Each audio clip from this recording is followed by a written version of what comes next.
Lo primero que habíamos hecho era trabajar sobre la movilidad del diafragma. ¿Se acuerdan que es como una cúpula así? En la inhalación baja, en la exhalación sube solo sin hacer ningún esfuerzo a su posición inicial.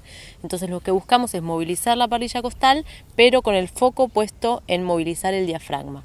Inhalo, el diafragma baja, las costillas se ensanchan hacia los laterales y antero-posterior también. Exhalo, vuelven a su normalidad, sin hacer nada. Pongo las manos en las dos parrillas costales, inhalo, siento como las manos se abren hacia los laterales y hacia adelante y hacia atrás, exhalo, vuelven.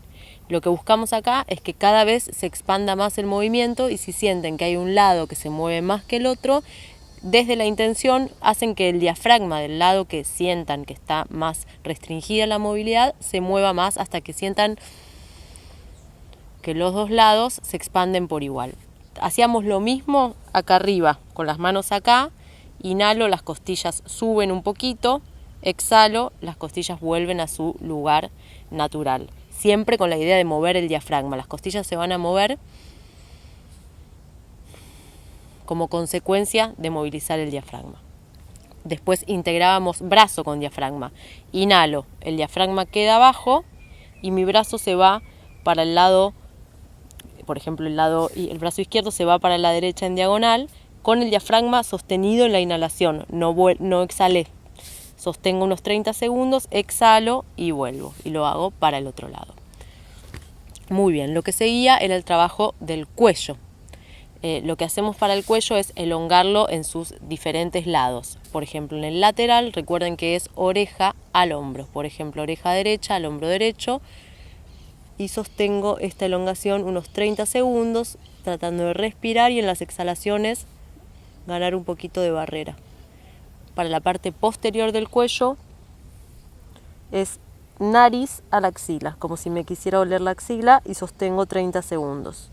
Pueden hacer también posterior de los dos lados, con las manos en la nuca, tratando de llevar el mentón al pecho y haciendo un poco de bolita con la columna. Y después ustedes hacen lo que hicimos recién para el otro lado.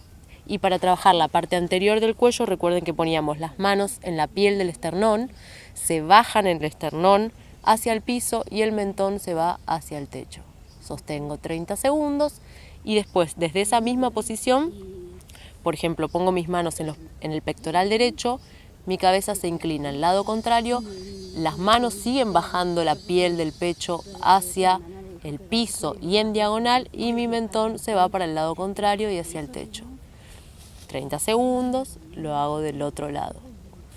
Para aflojar el músculo trapecio, lo que hacíamos era inhalo, sostengo una contracción exagerada, como un ¿qué me importa? Lo sostengo unos segundos y lo dejo caer. Y esto lo repito unas 5 veces o las veces que a ustedes les parezca necesario. También estirábamos los brazos para incluir un poco esta tensión que se suele acumular como facial.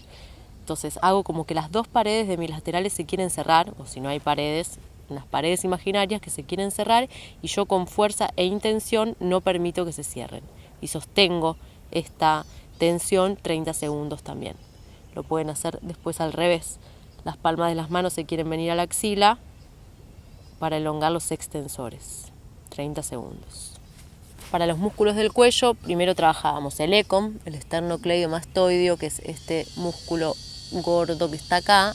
Lo pellizcamos durante 90 segundos tratando de separarlo del resto del cuello. Por lo general siempre hay una zona que tiene más tensión. Una vez que pasaron 90 segundos, agarro esa zona de más tensión, inclino la cabeza hacia el mismo lado que estoy trabajando y la roto hacia el lado contrario y sostengo el punto gatillo durante 90 segundos. Si ustedes lo encuentran del otro lado, lo hacen también del otro lado.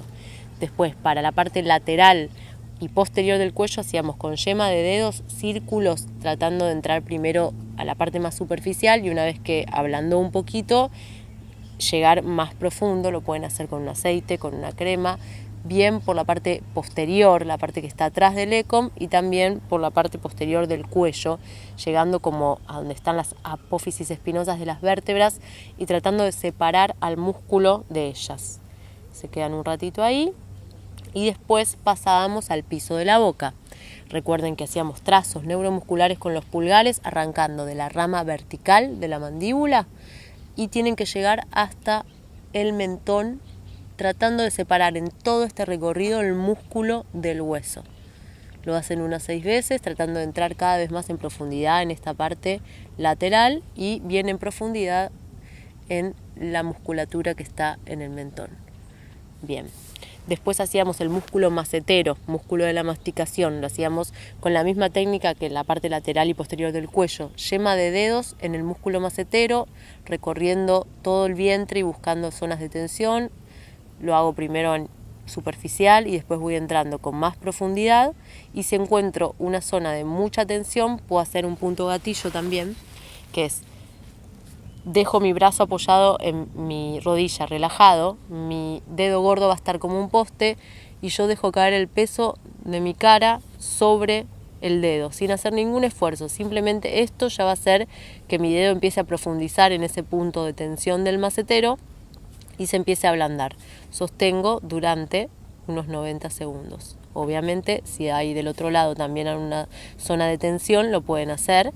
Y ya que estamos, les muestro, en esta misma posición pueden trabajar el músculo temporal, que también es el músculo muy importante de la masticación. Dejo caer el punto de mayor tensión sobre mi pulgar y sostengo esta posición durante 90 segundos. Y antes de hacer esto en el músculo temporal, pueden primero, con la técnica anterior de la yema de los dedos, ablandar esta zona, desadherir un poco la fascia que recubre al músculo temporal, que suele estar con mucha tensión, y movilizar también obviamente el músculo en sí, entrando primero superficial y después profundo. Muy bien, hasta acá es la parte más muscular y de elongación. Después trabajábamos a nivel osteopático con estas membranas intracraneales que hablábamos, y las queremos como ablandar a las meninges. Entonces lo que vamos a hacer primero es, desde la raíz de la nariz, que es el hueso maxilar superior, lo tomo así y busco bajarlo hacia el piso y un poco hacia, como si lo dividiera en dos y lo quisiera rotar hacia afuera. Este es el movimiento, hacia abajo y hacia afuera, como si hiciera un par de rebotes, llevando el hueso hacia el piso y un poco los pulgares o los dedos, el pulgar y el índice hacia afuera. Esto lo hacen un ratito, imaginándose que con eso ablandan esta cresta, esta membrana interna del cráneo.